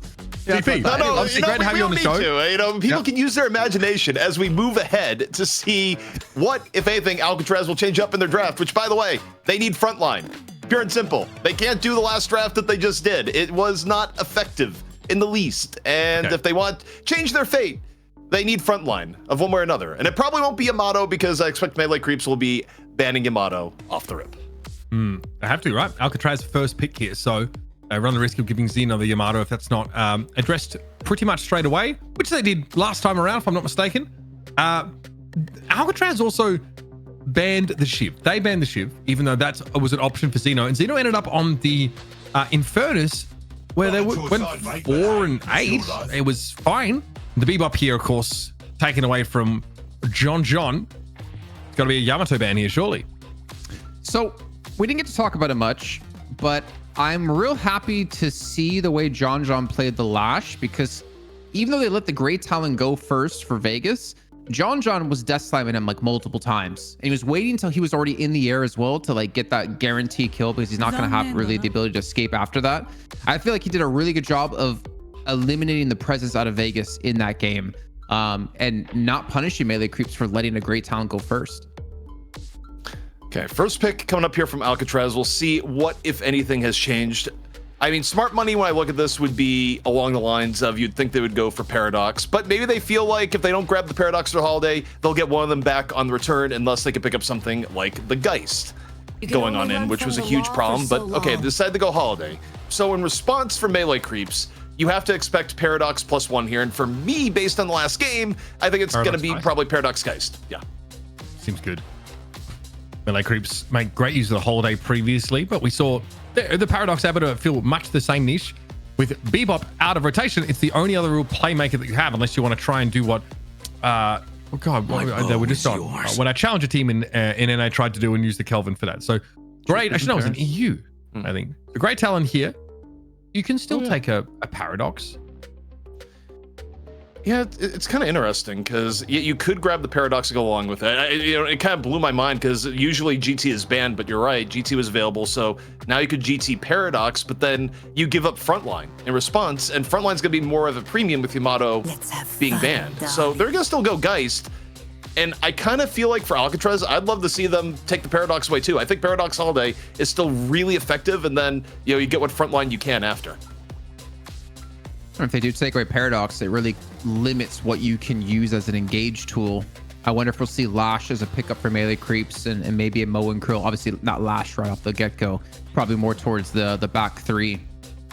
But for Alcatraz, I mean, you go Shiv here, right? You go Kelvin Shiv, because you need to set up Xeno, and Kelvin Shiv is an insanely strong lane. So yeah, that should give Alcatraz a bit more power, especially if they're like operating in a side lane. That was the issue for them against Melee Creeps, is they got kind of boxed in on both sides of the map, and it was just an easy rotation for Melee Creeps eventually when they wanted to take that mid Guardian. They had I think there were 3 Guardians to 0 at one point, even though Alcatraz was able to fight back. So Shiv, please. Mirage is going to be the option instead. CP just not, I mean, Mirage is not a flashy hero. Can we just like establish that? But the amount of times I have a game where I say Mirage's name a total of 0 times, and I look at them and they've got top hero damage in the lobby is astounding to me. They don't stand out, but they have this consistent output that, is hard to spot like its impact, but it's important to have one in your team, I guess. Mirage is really good, but I don't love prioritizing the Mirage here, especially when you still need to get reasonable frontline. You could have secured one of the top lanes in the game. I mean, I don't know. I have mixed, because like One Win Team looked bad when they prioritized Shiv Kelvin this early and giving up things like the Mirage. But now in response, if you're Melee Creeps, if you're not going to play it, you certainly ban Shiv here. Whoa. And I worry a little bit about Xeno's hero pool, especially when you still need to flesh out your front line. The one upside here from Alcatraz is that they do have options here to get a Mo to go with the Holiday. And I think Mo is probably actually going to be their like most highly valued pick that they go in here, because I don't think they want to put Hydration on Ivy again. I was going to say, you could ban Mo And then you could always just pick Shiv if you wanted to as melee creeps, because then you take Mo out of Hydration's hands and you still deny the Shiv since you're going to have first pick after this ban. Does NA care much about taking Sinclair? In what is that, a pocket ban? Is that because Alcatraz are trying to angle for something that's more heal dense with the Kelvin? Like concerned about like heal bane affliction type combinations? Like what is the idea here? It almost throwaway ban. Yeah, that. Huh. Oh, one down. Okay. That is super interesting. I mean, Goofy is molding. And so they get the Shiv. Yeah. Instead of Alcatraz having a chance to, you know, either take it out of rotation here because they didn't choose it over the Mirage. They could have left the Mirage open and went the Shiv, but their priority is a bit different to what we thought. Okay, I don't know if you're putting Flick on the Holiday, but there's also a world where you go into like the deep Flick lore here. You get Abrams, you run an Abrams Kelvin lane. You get more frontline, and you like Abrams Mo also could work here in setting up your front line to an extent. Although again, I still don't really know what you're putting Xeno on. I mean, maybe it's still going to be like another, you know, Xeno on Infernus game is where we're heading to. Okay. But okay, we'll see. They get the Mo for hydration though, at the very least. I mean, you've got more of a front line. You've got some good catch. Like the lasso combo, no matter what order you use it, should net you a kill, especially if you want to throw in Frozen Shelter on top of that to lock things down. Catch. Yeah. 3 playmaking ultimates virtually. That's fine. A lot of initiation. Here's Viscous. Round this out. What are you cubing necessary? The swap, I suppose? I mean, I'm assuming it's going to be hydration on the Viscous, not the Mo and Krill for this one. I mean, we've seen hydration be very good when it comes to Viscous. I mean, you think it's going to be on the Mo over Viscous? I think it's going to be a Mo over Viscous just because you think about when we've seen hydration play in the last like month. I would argue, I don't have the stats in front of me, but I think like over 50% of his games have been on Mo. I just think on pure playtime alone, there's no one else you would put him on Mo. I mean, yes, he has Viscous in his historical pool, and it wouldn't shock me that much, but I just think from what we've seen, you probably keep hydration on the Mo. Sure. I mean, the Sinclair here is nice. I mean, you now have access to any of those 3 initiation ultimates that we just talked about on your opponent's side. So Melee Creep's trying to bring Sinclair to leverage the power of Alcatraz's composition against them. What I do. Also, maybe sort of wards them away from trying to round this out with a Warden. They're lacking damage here? I feel like they are. I mean, we need something for Xeno, no? Oh. I thought you were talking about Melee Creeps. I mean, yeah, the thing is, we're not really sure what Xeno's pool is going to be beyond the Shiv, beyond the Yamato. Obviously, we did get to see Infernus, because we haven't had him actually playing here in DFN. So in terms of like what he's going to rock within his composition, it's kind of up in the air at the moment past those two. I got you. But with the Infernus being locked in, probably Infernus again. Okay. How do you feel about this Alcatraz draft, ZP? You feel like they miss out on like getting the Shiv into their composition, but everything else kind of like pans out fine, right? This is going to be a Wardenless game, which is a little bit rare. Also with the ban of the pocket here, do you feel like they're happy with this? It's sort of interesting. I mean, I guess hero pool wise, I think they're probably going to put Vegas on the Mirage, maybe. Like, I'm trying to think what Vegas ends up playing here, and that seemed... Oh, bye-bye, Jason. Bye, Jason. Jason, Italy has struck. So Jason is gone. I'm out. But he's back. He's here. He's just like the Hydra, you know. He got put in jail for a month, but... Jason, yeah, I don't know. I would have liked to have seen the Shiv, but overall, maybe giving up the Mirage was just giving up too much power. All right, here you have it. Yes, just to answer, by the way, the chicken is not red, Lotu. It's cooked. All right, Jason Kaplan, do you want to cast some Deadlock with me or no? What are your thoughts? I guess. All right, you know what? I'll take it. You know, some people would kill for this opportunity. I'm just putting it out there, bro. Kelvin. What? Oh, yeah, Xeno on the Kelvin. Okay. You know what I want more than casting with you, Mitch? Some Deadlock? What's that? Gymming with you, Mitch, because it's been a long time since we've gymmed together. And I don't need you making fun of my chicken legs, but I do enjoy making fun of your chicken breasts. Okay, that's not For bad. people don't have context, he's got a strong lower body, weak upper body. I got a strong upper body, weak lower body. Together, we are We're a full strong person combined. Yeah. Apes together strong. Kaluza, thanks for the 3-month subscription. So Xeno, not on the hard carry. Rokane, which we've seen before, by the way, is going to be on the Infernus here. Leffer on the Mirage. Vegas going to be classically on this Viscous. Probably could have seen that coming, I think. And AVG is going to be put in a position to be, again, a bit more of that solo presence. He's picked up the Shiv. Yeah, I think that's kind of what we expected to go for Shiv when it comes to melee creeps. Also seeing Rocker playing Great Town, and gonna have a lot of faith in him to carry, with John swapping over to the Ivy. You know, if you've been watching Poshy Pop stream, he's been playing a lot of Ivy as well. So it's actually been kind of like supporting, not like full gun like we've seen out of Zergy necessarily. But it's definitely something within his wheelhouse as well as Saya on Pocket. I feel like in general, when it comes to this matchup, and I'm going to bring ZP in really quickly just to discuss this. I feel like if you're talking about, you know, here are people playing comfortable heroes, I think melee creeps kind of hit the nail on the head. Yeah, I mean, there's a lot of comfort to be found overall for melee creeps. I think the one thing they don't have is that I do think in terms of like the two playmakers between Paradox and Holiday, they're uniquely just better and tend to favor Holiday over the Paradox, which I think is a little bit unique because a lot of teams, even if they favor or will pick the Holiday more, they perform better with the Paradox. So that's one thing where I think they would have rather have that. But other than that, you know, melee creeps, a lot of what they're on is what you would expect to see them on normally. Sinclair got through as well. I'm very curious to see what Lomain's sort of aim is going to be. Surely some great ultimates here to copy on the side of Alcatraz. It's one of the scariest parts of their entire composition. Little crack shot there from Flick. Opting for a healing right first. So definitely an indication that Flick's feeling like they're in a bit more of an oppressive lane scenario, and it is Sinclair's shift, so I don't blame them for feeling that way. Yeah, there's gonna be a lot of poke coming their way. I mean, the cube obviously can save you and heal you up a bit, but it is on a very, very long cooldown, especially when it comes to how quickly this poke can be back through. And you can already see low main position off to the side, looking to actually get behind them and shoot behind the Guardian here with the Spectral Assistant to get some extra chip damage in. Really make it hard for any angles for Alcatraz to play in that lane. Oh god, he's burning. He's burning! There it is. First pick up, Rocane turning up on the Infernus, reminding us of just how fearsome they've been in this role in the past. And a very important pickup here. So that is two strong lanes here for Alcatraz, which is a far cry from what we saw in the first game. Kultu Bomb here won't do too much to dissuade Rocane from coming forward. Infuse already picked up. Yeah, they're really not messing about. They want to try and take some of these fights. John here. Pressure down, able to stave off these incomers. But Alcatraz, yeah, on all fronts are looking better right now.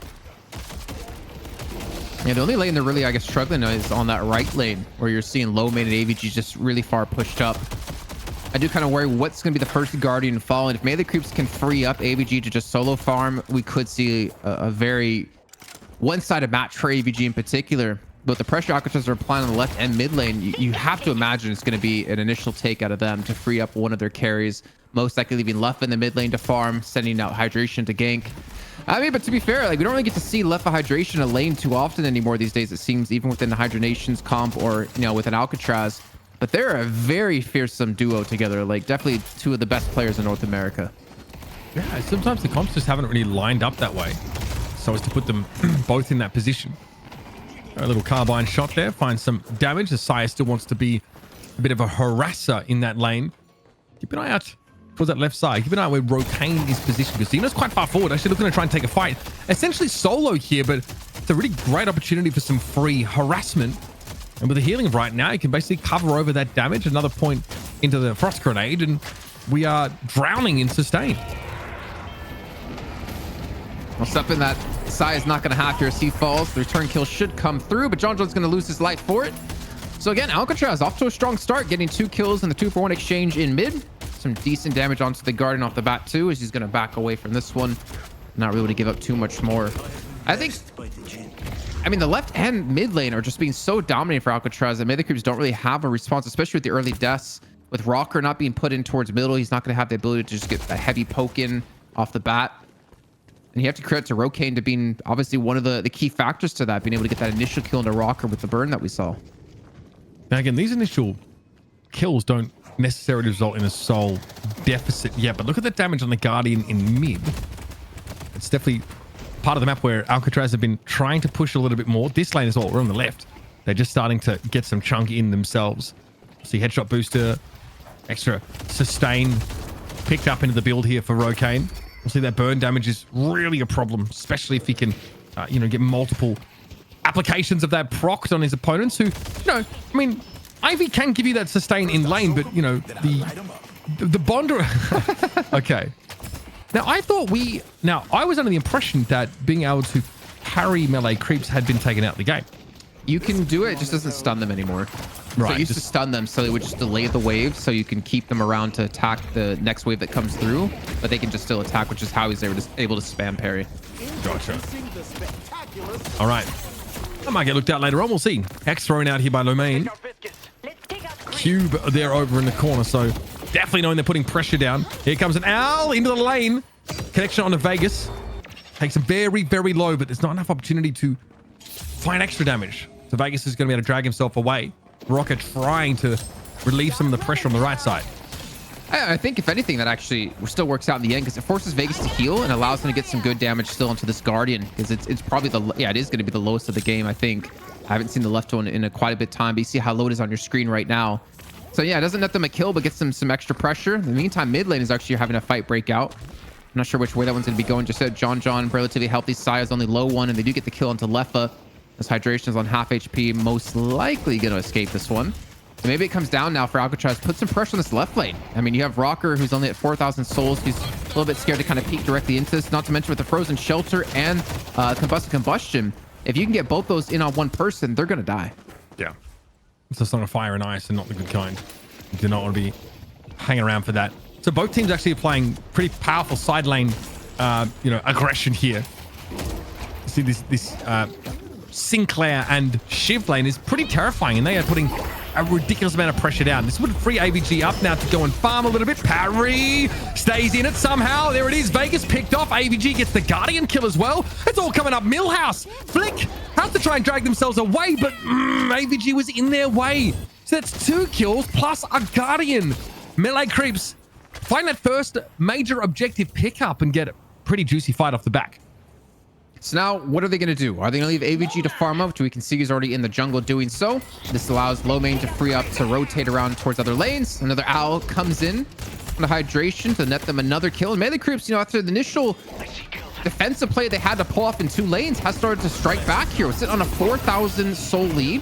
Lasso's going to come through with the stolen lasso, and they might be able to get a kill onto Leffa once again. The Connect Carbine going to connect down to 500, 600 HP, and they will back away because you know what? Zeno is in hot pursuit. Yeah, I like this. Zeno turns up at just the right time, and now you're good for 2 kills here. Yep, John and Saya fall. Lomain, healthy enough. It looks like Melee Creeps tried to start a fight that they couldn't finish. There were like, what, 3, 4 of them there? It looked like a pretty decent opportunity. 3 of them, I suppose. Kind of fell flat. Yeah, just didn't have the damage off the back of that lasso. Must have had some ability cooldowns there since we're still relatively early into the game. A little bit of a fight over to the left-hand side maybe happening in towards the jungle side of Melee Creeps. I think Poshipop might be getting caught out here. So there's going to be a collapse out of both teams. Airdrop already coming through. He has Burning Stone form to mitigate some of the burn damage. No way. He shouldn't survive this. Gets around the corner. Hydration is going to be there. He's going to fall. He gets in for their troubles, though. So that was the kill getting picked off. Syed out here to clean up. Dangerous looks. And Melee Creeps were able to just edge out an advantage in that fight. And they still have that 3k soul lead as a result of them picking up the first Guardian because they've been defending theirs on the left lane pretty staunchly. Now in a position to shove the way back and actually get the second unanswered Guardian of this game. Just a small edge, but winning that fight out, having good rotations. This is the Melee Creeps macro on full display.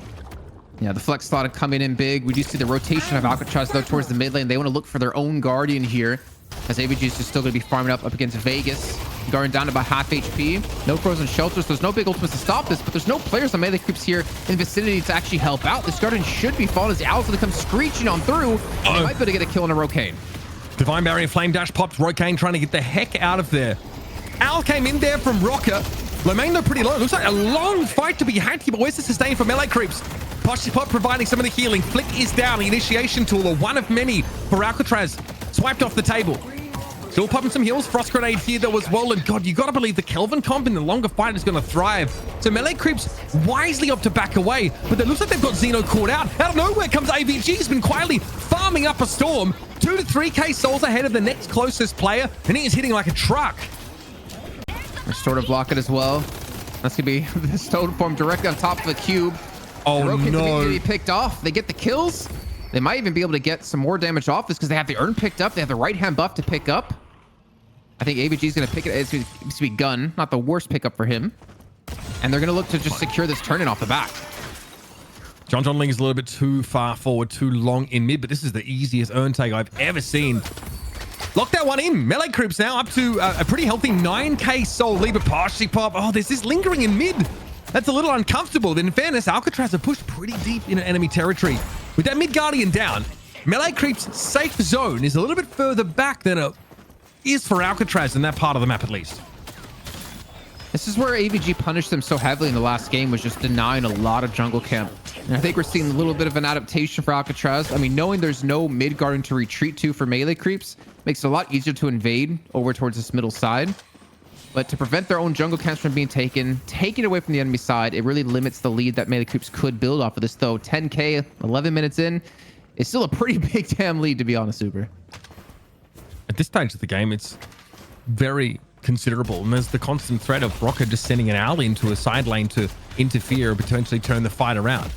AVG has made a ton of use of that solo farming opportunity, and now with some breathing room here to clear this farm, because obviously that's a guardian on the right side lane down. All this zone pretty safely in the hands of melee creeps here.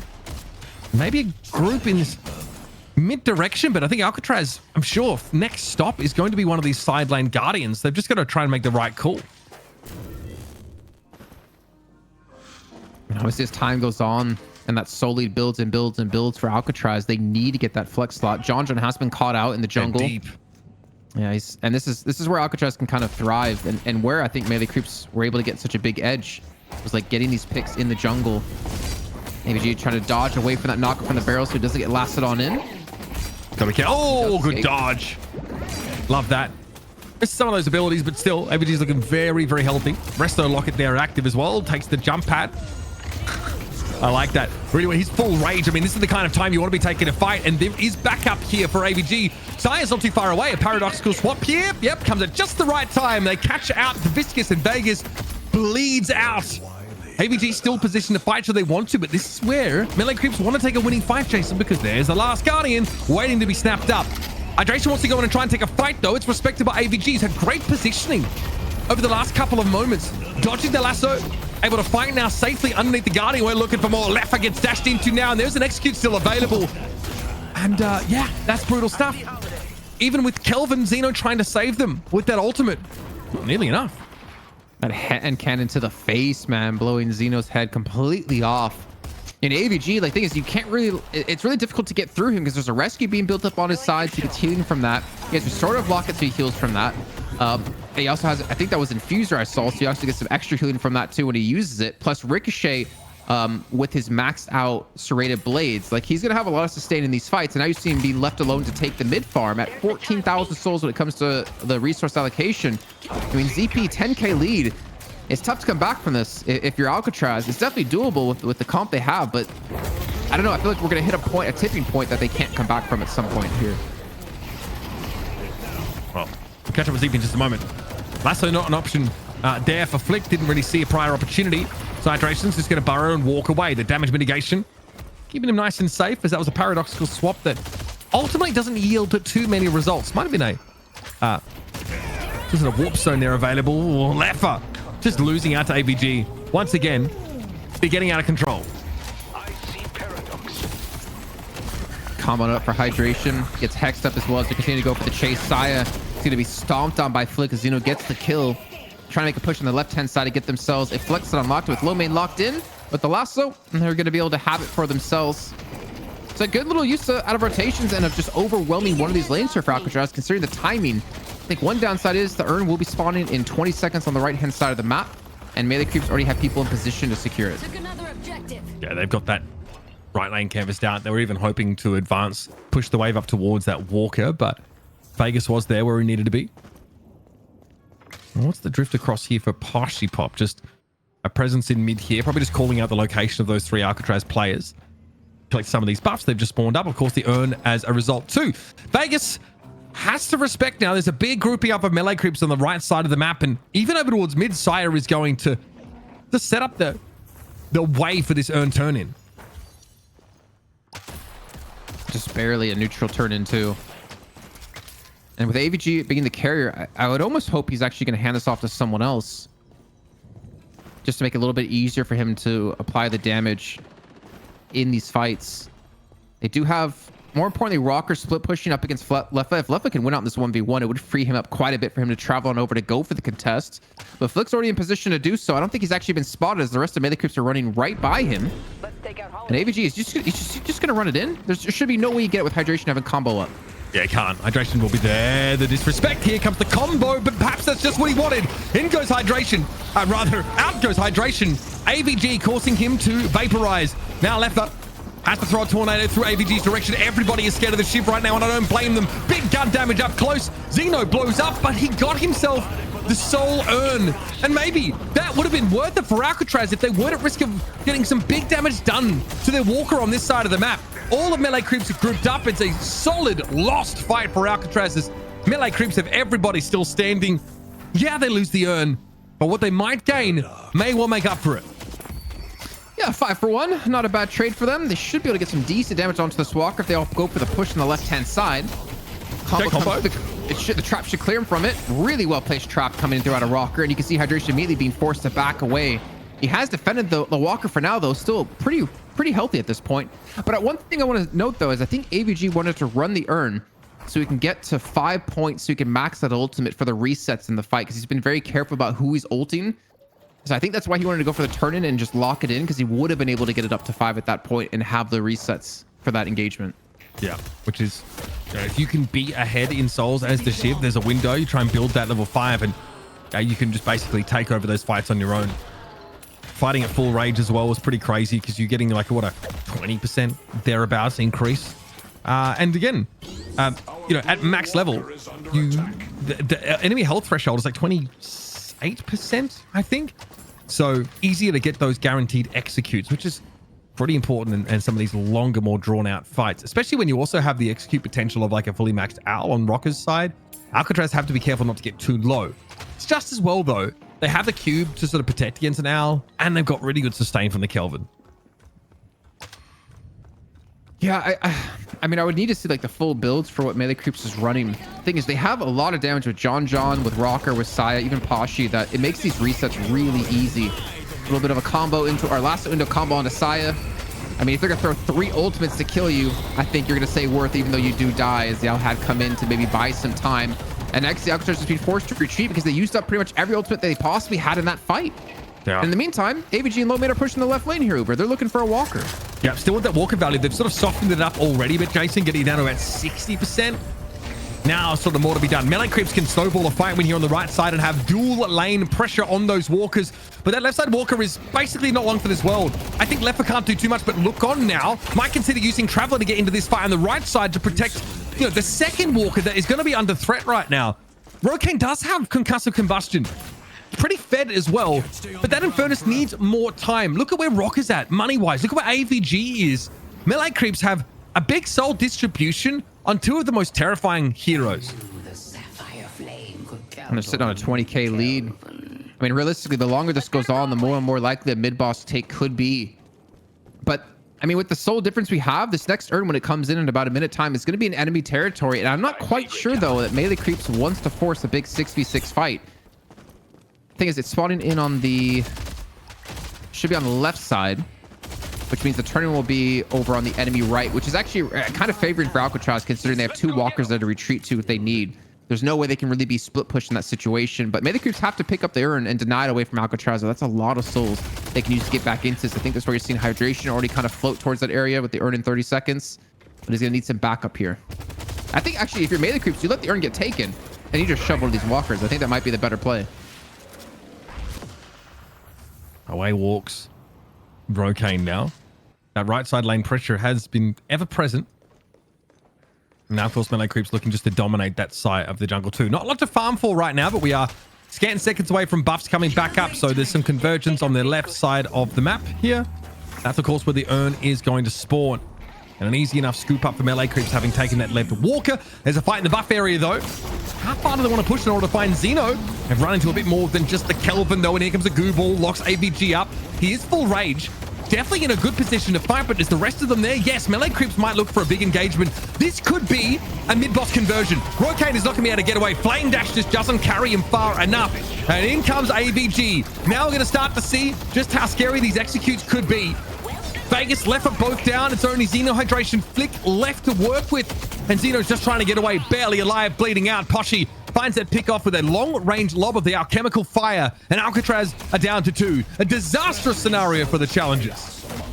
4 kills coming through yet again. They can turn in the urn. They can go for mid-boss. AVG, in the meantime, wants to just take away as much of this jungle camp as he possibly can. Mid-boss has been started by John.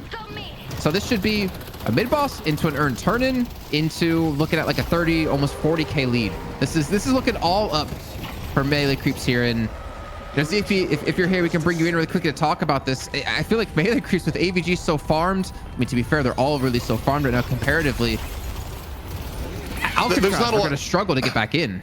And there's not a lot of options they have to get back into it. Ideally, you live in a world where Flick gets a lasso on the AVG, you pull AVG back, you combo him, and then somehow burst him down in time to not have him flip the fight on you. But even at that point, the overall difference between the teams is so high that they would have to do that, somehow get out, not do trades, and do that again repeatedly, and also get an urn as a result. The level of execution, meanwhile, for melee creeps is almost as simple now as just run at them. Like, Alcatraz has to go through all the equations and all the, like, you know, very specific plays to make, you know, even the simplest of advantages work, and melee creeps just hold W. That is the difference between the two teams and where they're at right now. And I mean, right now it is looking very likely that's gonna be melee creeps winning NA here once again in a pretty dominant fashion, no less. +5, by the way. +5. God darn it. Sinclair just picked up Echo Shards, so expect more of those hexes to go down. And now, of course, that was a comfortable urn turn-in. Time all thrown up here. Carbine at the ready, but there's not really anyone to point it at here. Alcatraz down to 3, and they kind of split. Flick's in mid, trying to shove that lane out a little bit and maybe hope to protect this walker. But now there's nowhere to go for the holiday, and I think they've been discovered by Alcatraz. Still, Flick with the mobility, able to get away. Now we start looking at these base guardians, start to chunk them down. You can see the soul leader. I don't need to read to you what's on the screen. It is a massive advantage now for melee creeps, the kind of which you don't come back from. Oh, Xeno, he's just trying to hide. He's trying to escape from this one. Sai on 9 HP, so it's possible to get a kill, but AVG's going to lock it down to Xeno again, getting the reset on that ultimate. That's going to be the flex thought unlock. The final one here for melee creeps is going to take the patron down. I mean, they still have Rejuvenator. I don't know if they're going to stick around much longer than this, though, considering there's going to be a full squad of Alcatraz left. And Rokane went in by himself. Yes. Yes. AoE damage, right? Concussive combustion. Anybody? Pretty powerful. Obviously, AVG now is, you know, with the resets, churning through 5 ranks in that ultimate. Just basically culling everybody from the face of the earth. The health threshold quite high, so easy to get off those guaranteed kills. Rescue beam counters at the lasso. Tears for Flick now as melee creeps will continue a bit of a legacy they're building out here in North America. A patron moments away from being taken down. AVG's more than happy to farm a little bit more, and that is the game. melee creeps in a 2-0. Once more are your Deadlock Fight Night champions for North America. I mean, one thing we've definitely learned when it's come to DFN this week is that Rescue Beam is getting stonks, man. Like, it is insane value we've seen now out of EU and North America, whether it's to run away from a last standing warden or to use to counter out on a lasso. It has been doing God's work here and keeping individuals alive. We talked about, like, one way for Alcatraz to get back into the game was if you hit a nice lasso on an AVG, then maybe you can burst him down. But the Rescue Beam completely shuts that down, and it helps net melee creeps yet again. Another win here in DFN, Mitch. It's been great to see. Obviously, it's not necessarily like a full normal team squad for them to fight up against, but melee creeps still proven to be the best team in North America at the moment. Absolutely. On an individual level, they look great. Really impressed. You know, this is obviously a game they're able to take without Quick in the lineup. So melee creeps got a lot to work with here, ZP. And man, I mean, it doesn't matter what AVG was playing tonight. It seems like they were really just able to straight up carry the match. Really impressive performance from them. And, you know, coming in off a side lane, kind of farmed up there and just, yeah, getting multi-kills in these fights mid-game.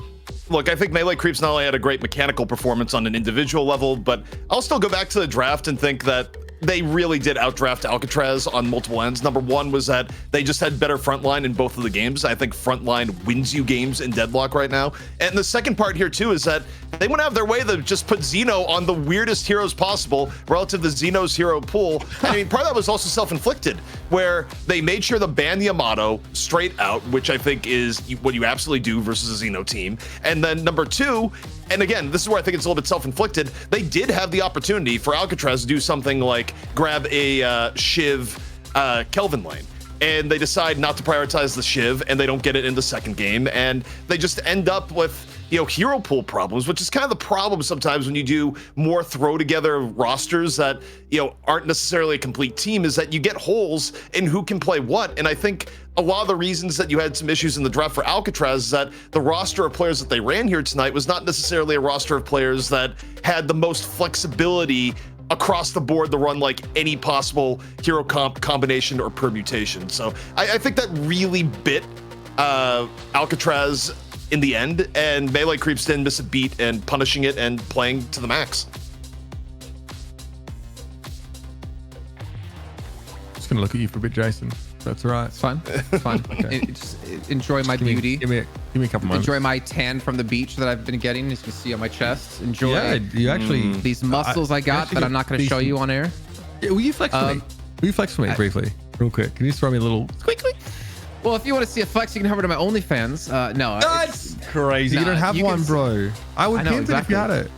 I would honestly do that. All right, let's move on. Let's talk about a player of the match here. I think it's a pretty obvious decision. Almost as obvious as the fact that Jason's afraid to show his biceps in my presence. It's AVG if we're into a player of the match. Look, it started. I'll give you something to talk about here, Jason. Started on Warden. Great performance. Again, win the side lane, leave Warden there, get him farmed up, make him high impact. And the same plan here was enacted for the Shiv. I think, to be fair, right? I think he played obviously really well individually. But for him to play like he was able to, your team has to play around you. They have to inevitably, all right, we're going to let you farm up. We're going to let you take jungle. We're going to let you take a lane just to get yourself propped up to a position where you can become this threat. But I think the one key thing about AVG, at least when it comes to him and Melee Creeps, is the timing of when they bring him to fights is really spot on. Like, he knows exactly when I need to start engaging with my team because we need to start winning some big fights here, or knowing when I can take away jungle camps. I think all in all, like him and Poshipop have kind of been this really cool dynamic duo within the squad, which honestly is kind of why I'm saying with the addition of Quig that Melee Creeps, I think to me, if you're comparing the heights of all the NA teams, like the best they've been at any given point, I actually think they're better than Hydra-Nation at their top level. I don't know if maybe ZP has something to say against that, but I think with Quig now on the roster and with what they've been doing, that they're showing they have this entirely other level to their team. I think NA is generally in flux. I mean, you can't debate the fact that Melee Creeps has been on top here, but I also, to me, when I look at it, I don't think that Alcatraz is necessarily behind on a mechanical level overall. I think the issues that they ran into here tonight, more than anything else, draft was not in their favor. I think hero pool considerations were not in their favor, and Melee Creeps, in setting up their game plan, I mean, executed perfectly. And a lot can be said to be like, oh yeah, you just put farm onto the Shiv or put farm onto the Warden. Well, you still have to execute it properly. And I think the point you brought up that's pretty good is just the idea of like AVG hitting the right balance between sitting out of fights for a while, getting a lot of farm, and then coming back in the fights at the right time, because every now and then that can be an issue for teams where you might get a super farm character, but that super farm character is out of fights for so much of the game that you're almost forcing the rest of your team to be doing a 5v6, and you didn't really get that feeling from Melee Creeps overall. So I mean, for me, it was one half really well played by Melee Creeps, and one half I think Alcatraz has not really found their right mix, especially when it comes to overall strategy here just yet. I mean, the comparison to me is quite striking, where Rocker in the first game is like 44,000 healing, 43,000 healing. Xeno's only able to really amass 19k. It's a shorter game in fairness, but it's not half the length. It's just harder for Alcatraz to really leverage this Kelvin as much as they'd like to. I mean, 7 deaths here for Xeno is a little bit tough. We talked about like the role assignment for Xeno, whether that's sort of, tough for him to overcome. But you can just see like another like deathless game here for AVG is pretty unbelievable. Rocker also was getting out of control. Definitely felt like Melee Creeps were able to funnel the souls in the right direction.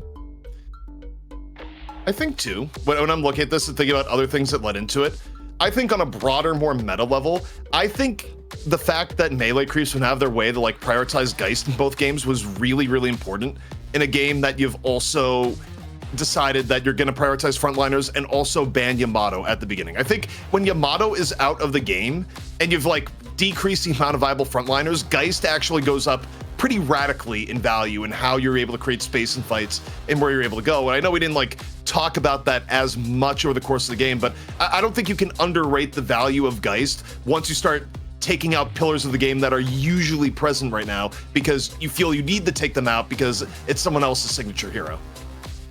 Yeah, no doubt about it. We have got an interview on deck for you guys in just a moment. We're bringing player of the match, AVG, into the call. AVG, thanks for joining us, man. Another clean 2-0 for the melee creeps. How you feeling? Thank you. Feel pretty good. Feel high energy. Yeah, I feel good. Feels nice. Yeah. Now, we've kind of gotten to the point now, I feel like, especially if you're using the fight nights as an example. Jason has a look on his face like he's going to ask you something really rude. We'll get my question out of the way first. You guys are now pretty much at the top. This is 3 wins in a row in fight nights. You're also seeing teams like the Alcatraz, the Hydra-Nation roster kind of, retooling a little bit, trying to get themselves sorted out. So you guys definitely top of the heap. How do you sort of stay motivated, especially, where we are in like the development of the game, to sort of stay sharp, to stay on top of your game, to turn up week after week and post these results? I'm just going to ask, before I answer your question, I'm going to ask a question. Do you want me to like answer like candidly or like should I be like a little bit political? I think candid's fine. I think candid's fine. Yeah, you don't. The truth is you just don't. The game has no updates in like a while. Like, my whole team's like dead inside. We just play because we everybody who plays the game professionally obviously enjoyed the game at some point, so we're all here waiting. We're like here for the long ride, and at the given moment, win or lose, obviously it feels good to win, but like losing is not going to impact us too much. It just is what it is. The game is like super repetitive, and kind of to just one word answer your question, you just don't you don't stay motivated. It's hard. Let me ask you this, in terms of more micro strategy for a game like today, where you're going up against Alcatraz. How much do you think that Alcatraz ran into some hero pool related issues? Because it felt like, looking at your first ban and how you guys kind of dictated after that, you were going out of your way more than anything else to make Xeno have a bad time, or at the very least not get Yamato. Like, where do you think hero pool and maybe a little bit of lack of versatility on the Alcatraz side came back to bite them? We definitely targeted their hero pools. I feel like that's just like fairly standard stuff. The thing is, like, one of the biggest and most difficult things about making a team and being part of like a professional team in Deadlock more than anything, I think is identity. And I feel like, the troopers in Paris, I'm good friends with all of them. And I think that a lot of the struggle for becoming a good team is figuring out who you're supposed to be on your team. And like Pasha is like a broken record when we play. He's constantly talking about like everyone has to stick to their identities. So don't mess up the draft and like pick random shit. And it's because like figuring out what you're supposed to do on the team and everybody kind of feeling comfortable to do what they're supposed to do on the team, it can be very important. Some people are just inherently very flexible and versatile, but when you have too many of the same player type in the team, it's obviously going to make things difficult. Like, I think those guys, all of them are extremely individually very good, probably the same as us. But the truth is, they're not a team. Like, they're like a group of like players, and we're like a real team. So obviously, it's going to be like there's just going to be a difference in the way that we inherently play the game. And that's not to disrespect them or anything like that. It's just the truth that is just like the truth is that they're very good, but their team is not a full team. Like, it's not like they would need more time. If give them like a week or two and the game's 100% would be like a lot more challenging and a lot more like competitive. Okay, I think it's my time. What's going on, King? Of course. I don't know, man. I'm like falling backwards in my chair and shit. Okay, well, what I want to ask you for is, so we know I think you're one of the few teams out there that actually like actively streams and like shows their comms when it comes to scrims, which if you guys out there haven't seen, you need to check out their Twitch channels and obviously their YouTubes as well, because they're one of the few teams that do that. If you definitely want to get into Deadlock as a pro gamer, that's one way to learn. But for people who haven't seen it, within Melee Creeps in particular, I've been talking a lot about like your and Poshy Pop's role, but I kind of want you to like talk about like what your role is specifically in the team and how you guys play out a match, but also how the supporting players in your team make that happen. Like, for instance, you being left alone today to farm up quite a bit in the jungle and in the solo lane. Okay, so you just asked a very, very like like deep question, so I'm just gonna try. It's like I can't give you a real answer, but I can vaguely answer basically without taking up too much time. The thing is, the roles bounce around, but you have a rough idea of what you're supposed to do. So on our team, I play the frontline carry, so I always play the Abrams, the Calico, the Shiv, those kinds of characters, and my job is basically to, in essence, it's the frontline for the team, and Pachi on the other hand, it's the backline for the team, and that is like kind of the rough like explanation of it. But why does the farm get spread the way that it does? It comes down to who wins lane first. So me and Lomain in both of those games won lane first, and because we won lane first, he is going to go roam, and since I'm stronger than the guy that I'm laning into in the one, so basically Lomain will go roam, and then they have, okay, I'm getting too technical, but basically the point is Lomain will go roam, and either they have to send somebody to match his roam, or they 2v1 me. The thing is, I'm strong enough to probably fight the 2v1 and not lose the lane, since we already won lane.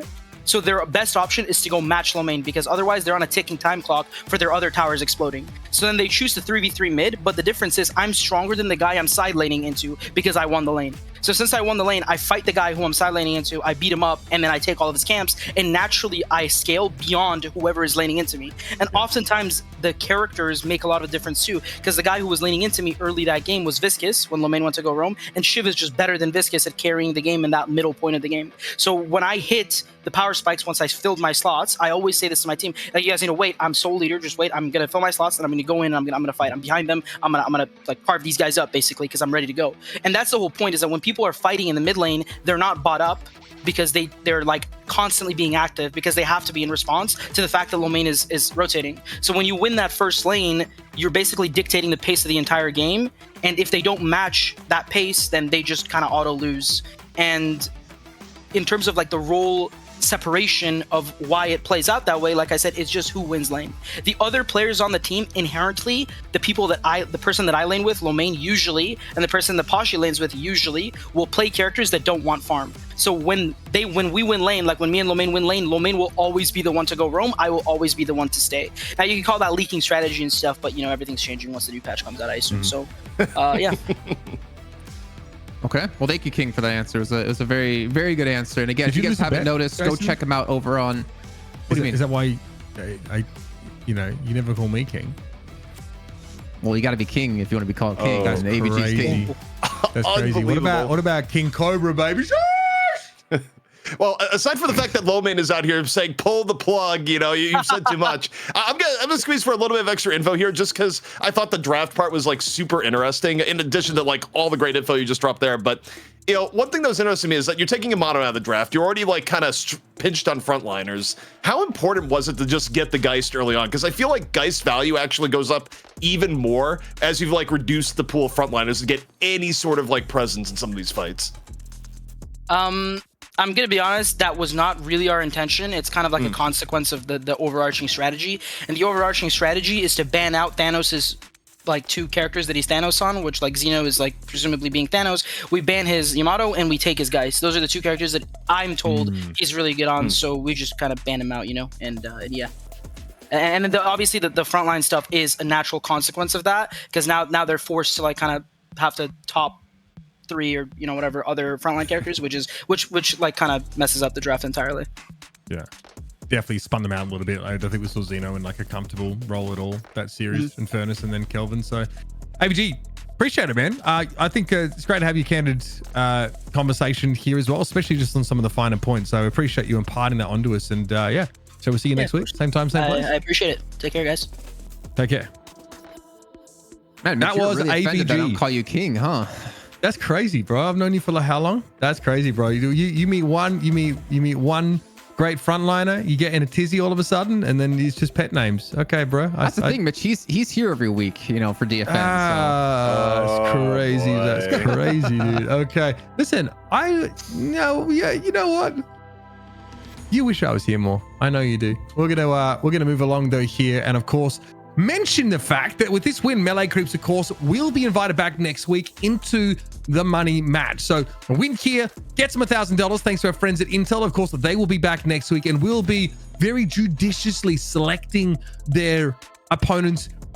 It'll probably be some permutation of Hydra-Nation and maybe a little bit more than that, but been great to have you guys here so far. Thank you very much, everyone in the chat as well, for treating us so well. Thank you for everybody who subbed. Thanks for welcoming me back outside of Jason after a bit of a stint away. It's been a pleasure. Next week, number 25, and it's an auspicious number, of course, here at Deadlock Fight Night. So thanks for joining us so far. See you next week for more EU and NA Deadlock action, and maybe, just maybe, there's a little patch in the works. That didn't come from me. That's just what I'm hoping for, like all of you are in the chat. So hopefully we'll see you then with some more Deadlock action.